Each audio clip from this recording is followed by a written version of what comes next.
What's up, guys? It's Brandon Flash. Bethany has joined me as well.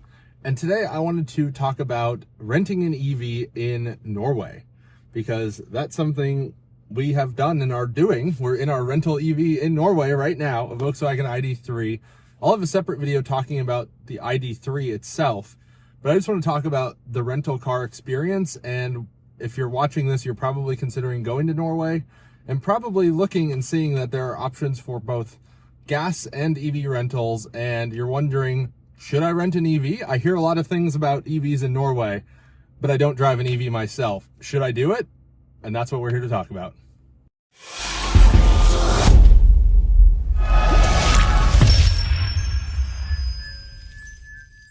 So for context, I'm Brandon Flash. I have a YouTube channel about EVs, as you have found by watching this.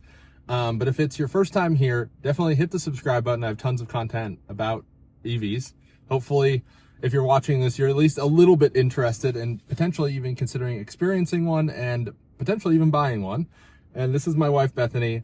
She is a recent EV driving convert, previously a gas car driver, and I would consider her to be the normal person in the room, if you will. I'm a nerd, so my experience is not necessarily indicative of the normal person experience. But this is my second time renting an EV in Norway. My first time was in 2022, but I work in the EV industry. I have driven 10 different EVs and maybe 11. I've lost track at this point. I need to look at my list. But so driving an EV is nothing new to me. And the experience that I had 3 years ago is actually very different than the experience I've had this trip that we've driven 1,400 kilometers. So we did all along from Oslo down the southern coast up to Bergen. And now we've done Bergen across to Oslo, and we're actually charging up right before we return this rental car. So when we booked this trip, I, of course, looked at the rental car options because we knew we wanted to do a road trip. And I shopped a couple different options. I looked at Sixt, Hertz, Avis, and I think I looked at like some of the aggregator platforms like Kayak and Priceline and stuff like that. There was a pretty wide discrepancy as far as pricing on the rentals. I personally went with Avis. I would definitely recommend shopping around. Some words of advice as far as vehicle size. If you don't need something bigger, don't do it. Get the smallest car that you think will work for your needs. So if you're just a couple, get compact or whatever the smallest car option is. You don't need bigger. We had a full-size suitcase, 2 American-sized carry-ons, which are not the smallest, and all 3 of those fit in the trunk of this Volkswagen ID.3, which is a pretty small car. We would put our backpacks and stuff in the back seat. We could have shoved more in the trunk if we needed to, but we just didn't feel the need.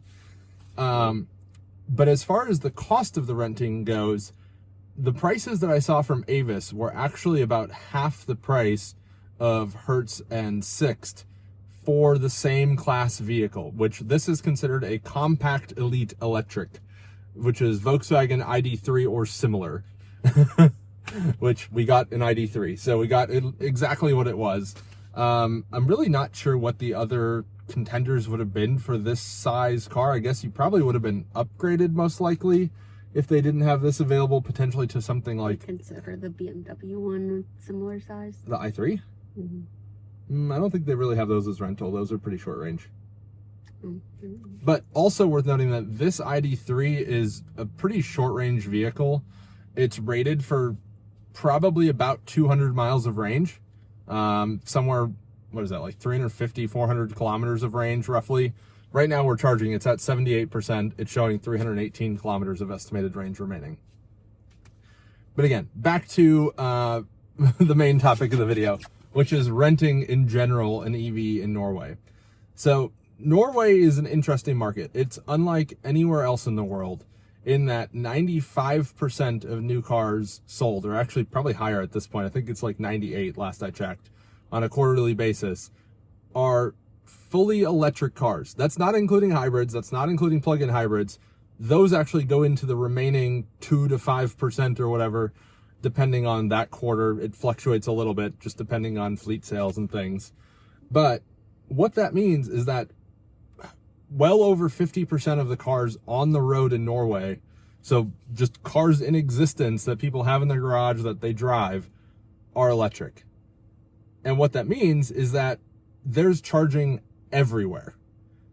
Bethany, have you ever experienced charging like this in the US, or did you expect anything like this? I know I've told you about it, but did you fully understand like the magnitude of the charging here? No, I don't think I overly had an expectation. Realistically, I'm also a travel princess, so I knew you were going to handle dealing the car and any other things it needed to do. So I wasn't overly concerned per se, but it was very interesting to see like the amount, especially in a road tripping sense, the amount of chargers and charging infrastructure you see ranging from super slow chargers all the way up to fast chargers. And in between. Pretty consistently, and even across like different than what you see in the US, where it's typically like it's a Tesla site. It's Tesla superchargers. That's what's there. Here you have many different vendors and different capabilities across the chargers, I guess you could say. And they're all in one location, more like charging hubs almost, but not brand specific hubs. They all share. So that was definitely interesting to see that you could charge as slow as or as fast as you wanted in most instances. Yeah. And what's also different here compared to the US is that you've probably heard about the different connectors, CCS1 or NACS. You've probably heard those terms. As far as the US market, none of that applies to the European market. Here, everyone uses what's called CCS2, which is completely standardized. The only vehicles that don't use it are older vehicles and the Nissan Leaf. The Nissan Leaf, I believe, is still sold new here. That's really the only car I would not recommend renting because that still uses CHAdeMO. I would also not recommend renting any CHAdeMO vehicle because you will struggle a little bit more.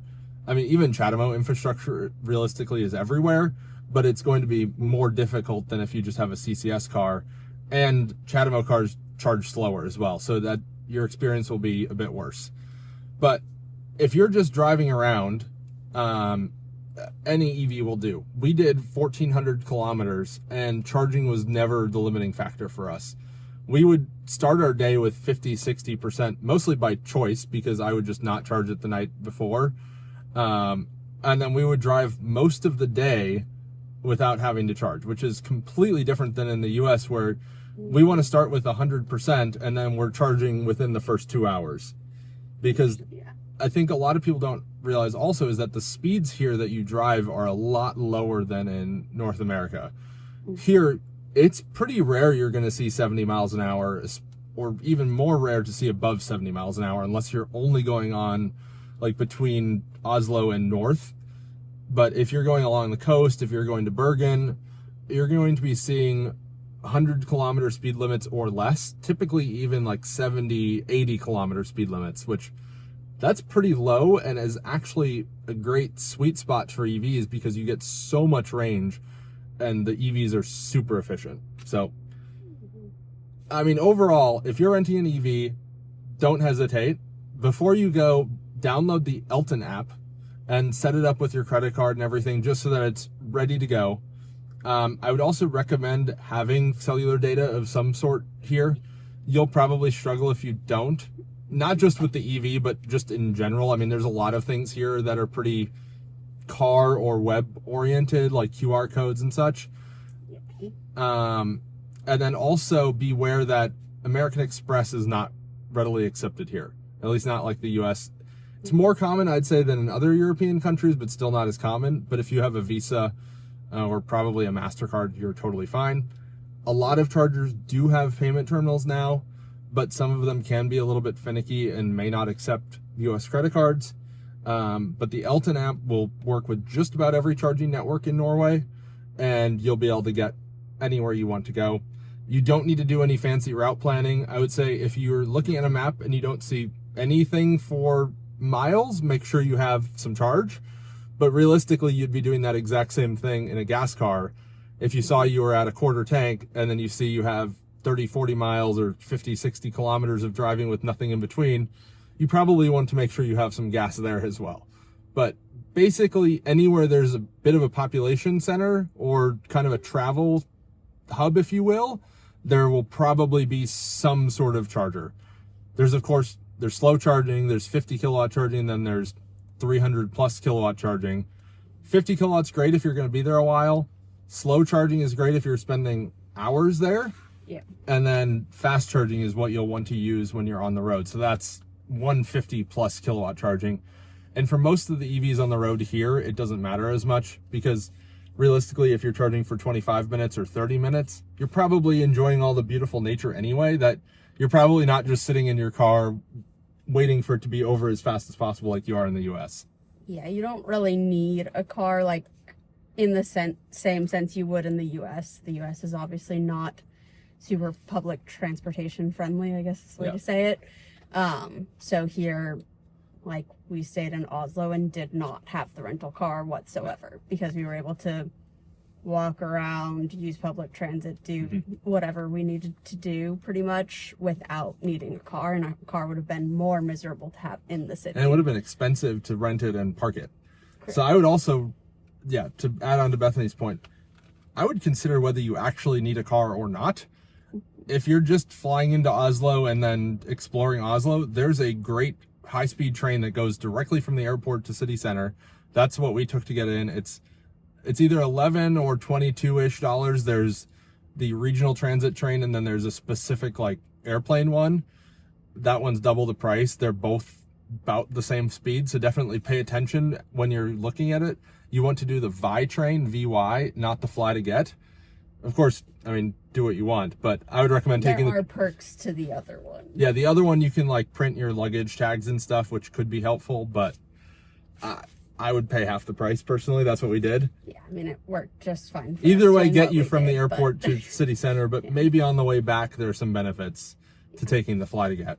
Yeah, just depends on what your goal is in visiting here. I mean, I think there are trains, aren't there, between the major cities too, so if you aren't into road tripping, that is an option as well. But I would also highly recommend to it. road trip it and just like actually get to see some of the smaller towns and experience just different paces, I guess you could say.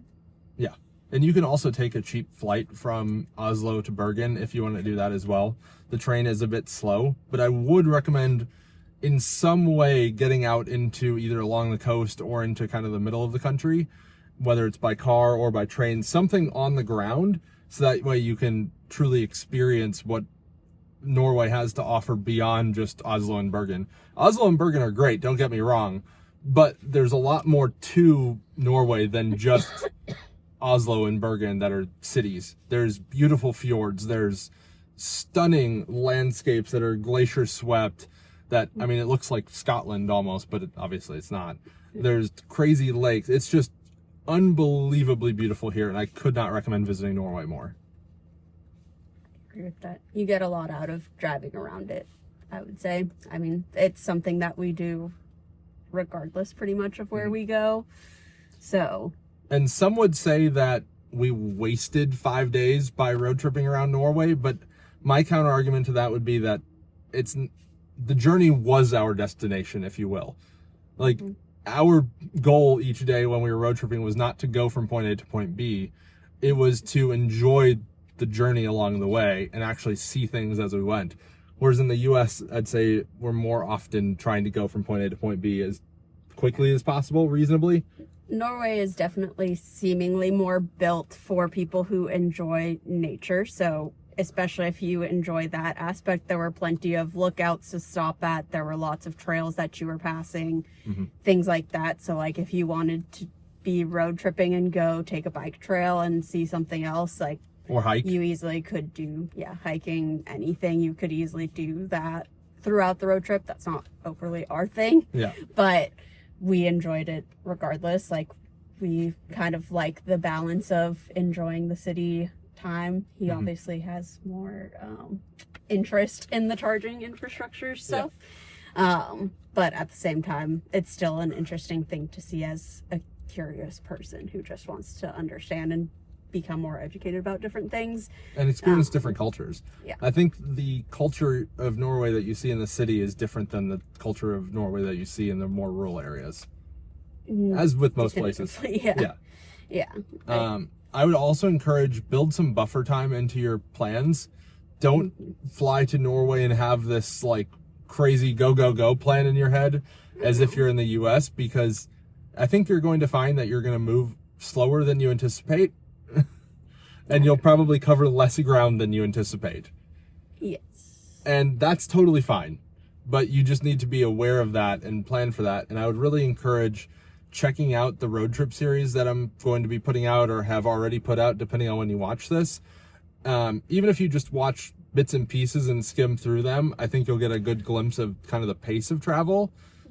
I will say that I stop at a lot of chargers on those videos, and that's not at all indicative of how you would normally travel. Very unnecessary. I will say, as a pregnant person, it's helpful because there's a lot of bathrooms along the way. Yeah. But I mean, realistically, you probably start each day, I would say if you're below 30%, probably try to charge the night before, just so you're not immediately charging in the morning unless you want to. But that way you're probably only charging once in a day, if that. You're probably not going to be charging more than once in a day in a Norwegian road trip unless you're really going long distance. Yeah, I mean, it depends. We built it in a way that our maximum each day was like 3 to 4 hours of transit time, which I would recommend. Like if you see Google Maps or Apple Maps time is like 3 to 4 hours, I would say plan on that being more like 6 hours, because you're going to want to stop and explore a little bit. And that way you don't feel rushed.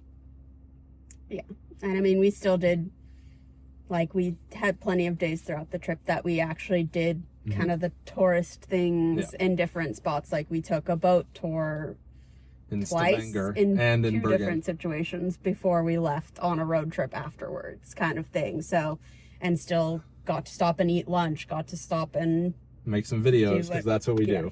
Do whatever we wanted to do in that time frame. And that was kind of gave us plenty of buffer to be able to like go as leisurely as we wanted, but also speed up if we really wanted to too. So I think it's just, what are you interested in and how do you want to do it? There's of course lots of tourist stuff to do in the bigger cities. I would say in the smaller places, that would be more you're going hiking, you're kayaking or canoeing or things like that. Or hiring a boat or something. Yeah, because I think we hit 3 of the biggest cities. Yeah, we did Oslo. We did Oslo to Lillesand, Lillesand to Stavanger. We stopped in Kristiansand just for a bit along the way and explored a little bit.